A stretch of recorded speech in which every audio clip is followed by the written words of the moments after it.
قرآن میں آیا ہے، یہ مدینہ منورہ کا ہی قدیم نام ہے۔ طبہ بادشاہ اپنی فوج کو لے کر جب یثرب نامی بستی پر حملہ آور ہوا تو صبح سے شام تک جنگ ہوئی، نتیجہ حاصل نہ ہو سکا۔ یثرب کے باشندے کتنے کریم النفس اور کتنے شریف الطبع تھے کہ جب شام کو جنگ بند ہوئی تو یثرب کے باشندے ستو لے کر، پانی لے کر، کھجوریں لے کر، مرہم پٹی کا سامان لے کر طبہ کی فوج کے پاس گئے، ان کی مہمان نوازی کی۔ کیا مزاج ہے ان کا! شاید یہ کسی بڑی عظیم شخصیت کے میزبان بننے والے ہیں، تبھی اللہ تعالیٰ نے ان کو اتنا کریم النفس اور اتنا شریف الطبع بنایا۔ جن ظالم فوجوں نے یثرب کے باشندوں پر حملہ کیا، شام کو جنگ بندی کے بعد ان کی خدمت میں یہ لگ گئے، ان کو ستو پلائے، پانی پیش کیا، کھجوروں کے خوشے ان کے سامنے رکھ دیے اور مرہم پٹی کا بھی سامان لے گئے کہ اگر تم میں سے کوئی ہماری ضرب سے اور ہمارے وار سے زخمی ہو گیا ہو تو لاؤ مرہم پٹی کر دیں۔ بہرحال ہر واقعہ اپنے اندر ایک اثر رکھتا ہے۔ یثرب کے باشندوں کے اس عمل نے طبہ کی فوج کو بے حد متاثر کیا، لیکن وہ تو اپنی طاقت کے نشے میں یثرب کو بھی دیگر شہروں کی طرح فتح کرنے کا خواب دیکھ رہا تھا۔ آپ جانتے ہیں کہ طاقت انسان کو اندھا بنا دیتی ہے، طاقت انسان کو بہرا بنا دیتی ہے، طاقت انسان کے حواس کو مختل کر دیتی ہے۔ طاقت کی وجہ سے انسان کی حقیقت تک رسائی تقریباً ناممکن ہو جاتی ہے، صرف اس کو اپنی طاقت پر غرور ہوتا ہے اور اسے کچھ بھی نظر نہیں آتا۔ اگلے دن بھی جنگ ہوئی، نتیجہ کچھ حاصل نہیں ہوا۔ یثرب چھوٹی سی بستی، اسے فتح نہ کر سکی اس کی مضبوط فوج۔ کئی دن اسی حال میں گزر گئے، دن میں جنگ ہوتی اور شام کو یثرب کے باشندے طبہ کی فوج کی خدمت گزاری میں لگ جاتے۔ ایک صاحب نے طبہ سے گزارش کی کہ ایسے کریم النفس اور شریف الطبع لوگوں کو مارنے سے کیا فائدہ، ان کے ساتھ میں صلح کر لو، نہ جانے کتنے شہر پڑے ان پہ جا کے حملہ کرو، اب ان کے باشندوں کے ساتھ میں صلح کر لو، اس بستی کو اسی طرح چھوڑ دو۔ آپس میں صلح ہوئی، جنگ بندی کی، طرفین کے دستخط ہو گئے۔ کسی صاحب کی زبان پہ یہ جملہ آ گیا کہ طبہ کے پاس صلح کے علاوہ کوئی راستہ بھی تو نہ تھا، قیامت کی صبح تک یہ طبہ اس بستی کو فتح کر بھی تو نہیں سکتا تھا۔ ایسا کچھ مضمون طبہ نے سنا تو اس کے دل میں ایک تجسس پیدا ہوا کہ اس نے اتنی بڑی بات کیوں کہہ دی، اس سے معلوم تو کروں کہ میں اتنی مضبوط فوجی طاقت اور قوت کے باوجود اس چھوٹی سی بستی کو کیوں نہیں فتح کر سکتا۔ جب طبہ نے اس شخص سے پوچھا کہ تم نے اتنی بڑی بات کیسے کہہ دی، کیوں کر کہہ دی، تو اس نے کیا حوالہ دیا سیرت مصطفیٰ کے تعلق سے، اس کی بات کو سنیے۔ اس شخص نے کہا آسمانی کتابوں کے حوالوں سے ہمارے علم میں یہ بات ہے کہ اللہ نے اس بستی کو اپنے آخری نبی حضرت محمد صلی اللہ علیہ وسلم کے لیے مخصوص اور محفوظ کر دیا ہے۔ اب کائنات کی کوئی طاقت اس بستی کے اوپر غلبہ حاصل نہیں کر سکتی اور دنیا کی کوئی فوجی قوت اس بستی کو فتح نہیں کر سکتی۔ اللہ نے اس بستی کو اپنے آخری نبی حضرت محمد صلی اللہ علیہ وسلم کے لیے مخصوص اور محفوظ کر دیا ہے، اس لیے میں نے آپ کے سامنے یہ بات رکھی کہ صلح کے علاوہ تمہارے پاس کوئی چارہ بھی تو نہ تھا۔ اتنا سننا تھا کہ طبہ کے دل میں عقیدت مصطفیٰ گھر کر گئی، اتنا سننا تھا کہ طبہ کے دل کی گہرائیوں میں عظمت مصطفیٰ بیٹھ گئی۔ طبہ نے حکم دیا کہ میرے خرچے صرفے پر اس بستی میں 2 منزلہ مکان بنایا جائے۔ اس کا آرڈر دینا ہوا اور اس کے خرچے صرفے پر اس بستی میں 2 منزلہ مکان تیار ہو گیا. اس نے ایک رقعہ لکھا سرور کائنات صلی اللہ علیہ وسلم کی خدمت میں پیش کرنے کے لیے، اور ایک یہودی عالم کے گھرانے کو اس گھر کی دیکھ ریکھ کے لیے، شکست و ریخت کو درست کرنے کے لیے، نگرانی کرنے کے لیے اس میں رکھ چھوڑا. وہ رقعہ اس کو دیا.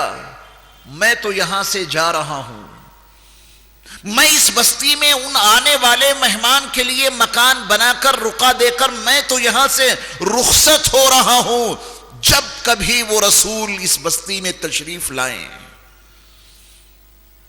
جب کبھی اس آخری رسول کی آمد ہو تو یہ رقعہ ان کی بارگاہ میں پیش کرنا اور یہ گھر ان کی خدمت کے لیے حاضر ہے، ان کو اسی میں ٹھہرانا. اتنا انتظام کر کے تبا بادشاہ واپس ہو گیا. تقریباً 700 سال کے بعد 700 سال تک اسی یہودی عالم کے گھرانے کے لوگ اس مکان کی دیکھ بھال کرتے رہے. جہاں کوئی ٹوٹ پھوٹ ہوتی اس کی مرمت کرتے رہے. اس مکان کے بنوانے کے تقریباً 700 سال کے بعد مکۃ المکرمہ کی سرزمین پر آمنہ کی گود آباد ہو گئی. عبداللہ کی در یتیم تشریف لے آئے. عبد المطلب کے پوتے کا تولد ہو گیا. ابو طالب کے بھتیجے ظہور پذیر ہو گئے. جب آپ علیہ الصلوۃ والسلام دنیا میں تشریف لائے تو آپ کی والد محترمہ حضرت آمنہ کا بیان کیا ہے؟ آپ فرماتی ہیں کہ جب میرے لاڈلے محمد پیدا ہوئے تو میرے تن بدن سے ایک ایسا نور نکلا جس نے تمام مشارق اور تمام مغارب اور پوری کائنات کو جگمگا کر رکھ دیا. آپ تو بڑی سستی سے سننے کے عادی ہیں کیا؟ اس موقع پر آپ کو سبحان اللہ کہنا چاہیے تھا. یہ آپ کی بیداری کا بھی ثبوت، اور ادھر آپ کی زبان سے سبحان اللہ نکلا اور ادھر آپ کے لیے آپ کے رب نے آپ کی جنت کے میدان میں ایک درخت لگا دیا. فائدہ ہی فائدہ ہے. تو اتنی سستی سے نہ سنیے، بات سمجھ میں آ رہی ہے؟ مائک کو زیادہ تیز تو نہیں ہے، باتیں سمجھ میں آ رہی ہیں؟ جزاک اللہ. درود پاک پڑھیں ایک مرتبہ. اللہم صلی علی سیدنا ومولانا محمد وعلى آل سیدنا ومولانا محمد وبارک وسلم. سرور کائنات صلی اللہ علیہ وسلم کا بچپن مکۃ المکرمہ کی سرزمین پہ گزرا. حلیمہ سعدیہ نے آپ کی خدمت کی. آپ علیہ الصلوۃ والسلام جوانی کی دہلیز پہ قدم رکھ چکے ہیں. 40 سال کے ہوئے تو جبل نور کی آخری چوٹی پر بنے ہوئے غار حرا میں آپ پر اولین وحی کا نزول ہوا، اور آپ محمد بن عبداللہ کے مقام سے بلند ہو کر محمد الرسول اللہ صلی اللہ علیہ وسلم کے مقام پر فائز ہوئے. 13 سال آپ نے پھر مکۃ المکرمہ میں اور گزارے، جس میں 3 سالہ خفیہ دعوت کا دور ہے اور 10 سالہ علی الاعلان دعوت کا دور ہے. یہ 53 سال جب مکۃ المکرمہ میں پورے ہوئے تو حکم الہی سے آپ علیہ الصلوۃ والسلام نے مکۃ المکرمہ سے یثرب کی جانب ہجرت فرمانے کا ارادہ کیا. ہجرت مصطفیٰ ایک مستقل موضوع ہے. میں آپ کے سامنے اخلاص کی برکت، خلوص کی اہمیت، جو کام اخلاص کے ساتھ کیا جاتا ہے وہ عمل اللہ کے ہاں کتنا مقبول ہوتا ہے، میں اس کو سیرت کے حوالے سے آپ کے سامنے پیش کر رہا ہوں. اس لیے ہجرت کے واقعات بھی آپ کے سامنے بیان نہیں کر سکتا. آپ علیہ الصلوۃ والسلام مکۃ المکرمہ سے یثرب کی جانب چلے ہیں. درمیان میں عجیب عجیب واقعات پیش آئے. آپ علیہ الصلوۃ والسلام قبا بستی میں پہنچے. اولین چند روزہ قیام آپ علیہ الصلوۃ والسلام نے قبا بستی میں فرمایا، اور وہاں اسلامک تاریخ کی ایک پہلی مسجد کی بنیاد آپ نے رکھی جس کو مسجد قبا کہا جاتا ہے. اس کے فضائل اور مناقب آپ نے بتائے کہ جو شخص یہاں آ کر 2 رکعت نماز پڑھے اس کو ایک عمرے کے برابر ثواب ملے گا۔ قبا بستی میں چند روزہ قیام کے بعد جب آپ علیہ الصلوۃ والسلام یثرب کی جانب بڑھے ہیں تو درمیان میں چند ڈیرے ہیں جہاں چند لوگ رہتے ہیں۔ انہوں نے میرے مصطفیٰ صلی اللہ علیہ وسلم کی سواری کی نکیل پکڑ لی اور کہا کہ یا رسول اللہ صلی اللہ علیہ وسلم، آپ نے قبا بستی میں ہمارے چچازاد بھائیوں کو بہت سارا وقت عطا فرمایا، تھوڑا سا وقت ہمیں بھی عطا کیجئے۔ یہ جمعہ کا دن تھا۔ سرور کائنات صلی اللہ علیہ وسلم جمعے کے دن صبح قبا بستی سے روانہ ہوئے۔ قبا اور یثرب کے درمیان میں جو چند لوگ قیام پذیر ہیں انہوں نے آپ سے گزارش کی کہ تھوڑا سا وقت ہمیں بھی عطا کیجئے، تو آپ علیہ الصلوۃ والسلام نے ان کی درخواست کو شرف قبولیت سے نوازا اور آپ اتر گئے، یہاں تک کہ جمعے کے دن جمعے کی نماز کا وقت ہو گیا۔ اللہ کے رسول صلی اللہ علیہ وسلم نے جمعے کی اولین نماز اسی مقام پر ادا فرمائی، اور ایک روایت کے مطابق 100 صحابہ نے اور دوسری روایت کے مطابق 500 صحابہ نے آپ علیہ الصلوۃ والسلام کی اقتداء میں پہلی بار اس مقام پر جمعے کی نماز ادا کی۔ آپ علیہ الصلوۃ والسلام نے وہاں جو خطبہ دیا بڑا تاریخ ساز خطبہ ہے۔ اب تو آپ اپنوں میں آ گئے، اپنے چاہنے والوں کے درمیان میں آ گئے، اپنے جانثاروں وفاداروں کے درمیان پہنچ گئے، اور انسانی فطرت یہ ہے کہ جب وہ مصیبتیں جھیلتے غیروں کی جانب سے پیش آنے والے مصائب کو برداشت کرتے اپنوں کے درمیان میں پہنچتا ہے تو کوئی اور گفتگو کرنے کے بجائے اور کسی اور موضوع پر خطاب کرنے کے بجائے وہ اپنا دکھ، اپنی مصیبتیں، اپنے اوپر گزرنے والے حالات پہلے بیان کرتا ہے۔ ذرا مکی زندگی پر نگاہ دوڑائیں، اللہ کے نبی صلی اللہ علیہ وسلم کی راہوں میں کانٹے بچھائے گئے، میرے مصطفیٰ کے اوپر کوڑا ڈالا گیا، آپ کے گھر میں پکتے ہوئے کھانے پر غلاظتیں پھینکی گئیں، آپ کی گردن میں چادر کا پھندا ڈال کے کھینچا گیا، آپ کی آنکھیں ٹنگ گئیں، اور آپ علیہ الصلوۃ والسلام جب صحن کعبہ میں سجدہ ریز تھے تو آپ کے اوپر عقبہ ابن ابی معیط نے اونٹ کی اوجھ لا کر کے ڈالی اور آپ کو بیت اللہ میں داخل نہیں ہونے دیا تھا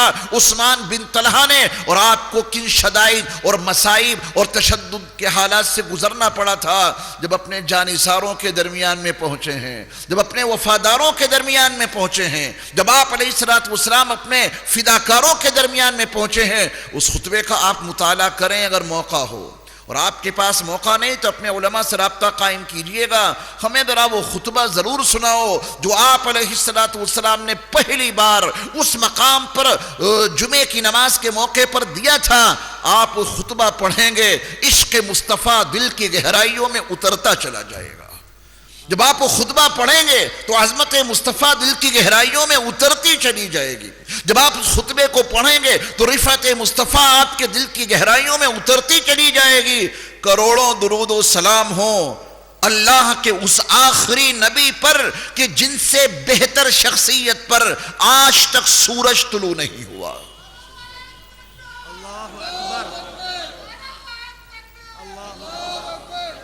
کروڑوں درود و سلام ہو اللہ کے اس آخری نبی پر کہ جس سے حسین مکھڑا ابتدائے آفرینش سے آج تک چاند کی ضیا پاش کرنوں نے نہیں دیکھا۔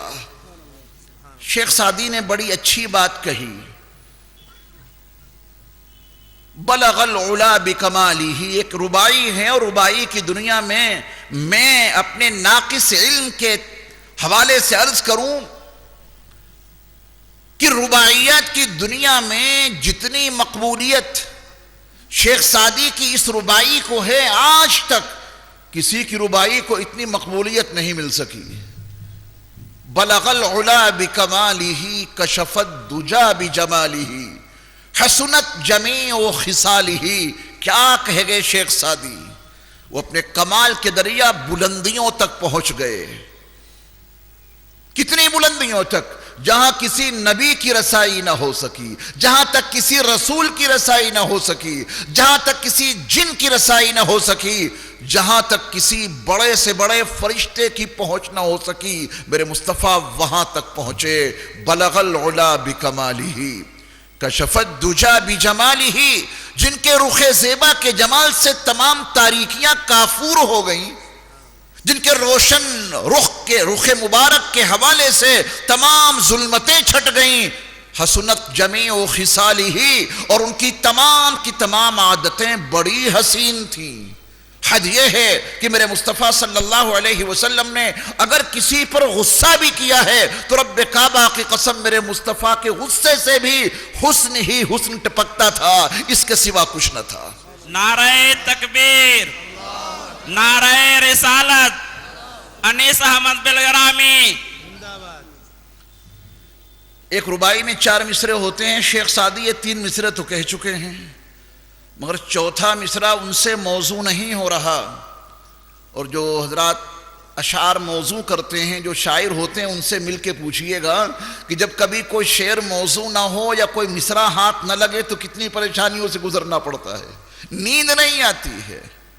جب تک وہ مصرع نہیں مل جاتا ان کی پریشانی میں اور ان کے اضطراب میں اضافہ ہوتا رہتا ہے۔ شیخ سعدی نے اس ربائی کے یہ 3 مصرے تو کہہ دیے، چوتھا مصرع ہاتھ نہیں آ رہا، چوتھا مصرع ان سے موضوع نہیں ہو رہا۔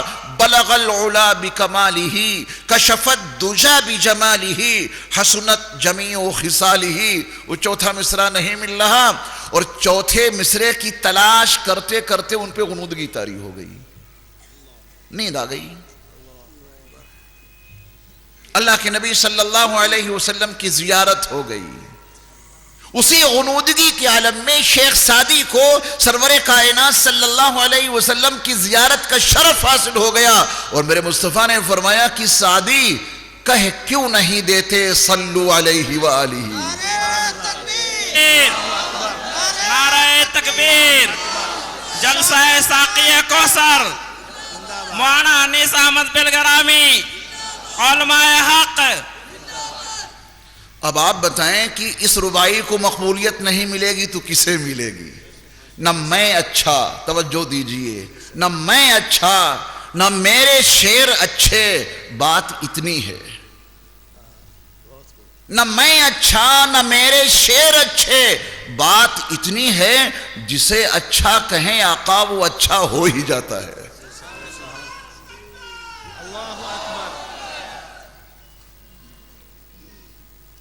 سرور کائنات صلی اللہ علیہ وسلم کے حسن و جمال کا یہ عالم،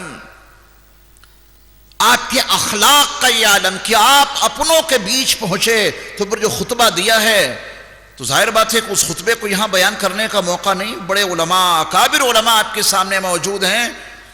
حضرت مولانا سید محمد سلیمان سلمان منصور پوری رحمہ اللہ نے اپنی سیرت کی کتاب رحمت للعالمین میں وہ پورا خطبہ با ترجمہ نقل کیا ہے، اس کو ضرور پڑھیے گا، اس سے زندگی گزارنے کا سلیقہ ملتا ہے، اس سے زندگی گزارنے کا طریقہ ملتا ہے۔ وہ خطبہ آپ کے اندر ایک نئی روح پھونک دے گا، وہ خطبہ آپ کو حالات سے مقابلہ کرنے کا جذبہ عطا کر دے گا۔ اس خطبے کو پڑھ لینے کے بعد اور اپنی زندگی کے لیے اس کو آئیڈیل بنا لینے پر آپ شکوے شکایات کرنا بھول جائیں گے۔ مستقبل کو، فیوچر کو تابناک بنانے کے لیے آپ ہر وقت کوشش میں لگے رہیں گے۔ شکوے شکایات سے زندگیاں نہیں سدھرا کرتی، کسی کی خطاؤں کو گنوانے سے اپنی نیکیوں میں اضافہ نہیں ہوا کرتا۔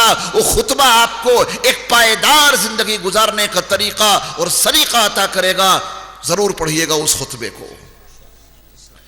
جمعے کی نماز سے فارغ ہوئے، پھر آپ علیہ الصلوۃ والسلام یثرب کی جانب بڑھے۔ ابھی وہ مقام محفوظ ہے، ہریالی سے بھرپور ہے، جہاں پر یثرب کے باشندوں نے، اہل ایمان نے، انصار صحابہ نے اپنی معصوم بچیوں کو تیار کیا تھا، ان کو پہلے سے تربیت دی تھی۔ وہ نبی آخر الزمان آنے والے ہیں، ان کا استقبال کیسے کیا جائے، اپنی معصوم بچیوں کو تیار کیا کہ میری لخت جگر، میری بیٹیوں، میری نور نظر ذرا کلام بھی یاد کرو، اور جب وہ آئیں اور ان کے رخ زیبا پر تمہاری نظر پڑے تو میری معصوم سی بچیوں اس نبی کا استقبال ان الفاظ میں کرنا، ان اشعار میں کرنا۔ یہ سب کچھ ایک دم سے نہیں ہوا تھا۔ صحابہ کی عظمتوں کے قربان، ان کی رفعتوں کے قربان، ان کو وہ عشق مصطفیٰ ملا تھا جو کائنات میں کسی کو حاصل نہیں ہو سکتا۔ صحابہ، چلیے موقع ملے گا تو اس پر بھی تھوڑی سی گفتگو کروں گا، کیونکہ وہ بھی سیرت کا ایک حصہ ہے، صحابہ کا تذکرہ۔ سرور کائنات صلی اللہ علیہ وسلم جمعے کی نماز سے فارغ ہو کر کے جب آگے بڑھے ہیں تو سامنے صحابہ اور ان کی انصار صحابہ کی معصوم بچیاں، جیسے ہی ان بچیوں کی نظر رخ زیبا پر پڑی اور جیسے ہی انہوں نے سرور کائنات صلی اللہ علیہ وسلم کے سراپے کو دیکھا تو وہ معصوم سی بچیاں، انصار صحابہ کی معصوم سی بچیاں اپنے معصومانہ لب و لہجہ میں پکار اٹھی، طلع البدر علينا من ثنيات الوداع وجب الشكر علينا ما دعا لله المبعوث فينا جئت بالامر المطاع۔ کیا شاندار قصیدہ، کس قدر معنی خیز قصیدہ ان بچیوں نے پڑھا ہے۔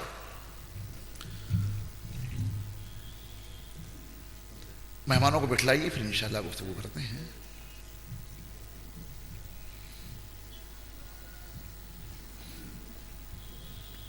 تشریف رکھیں، آنے والے مہمانوں کا خاص طور پہ استقبال ہے، تشریف رکھیے ماشاءاللہ۔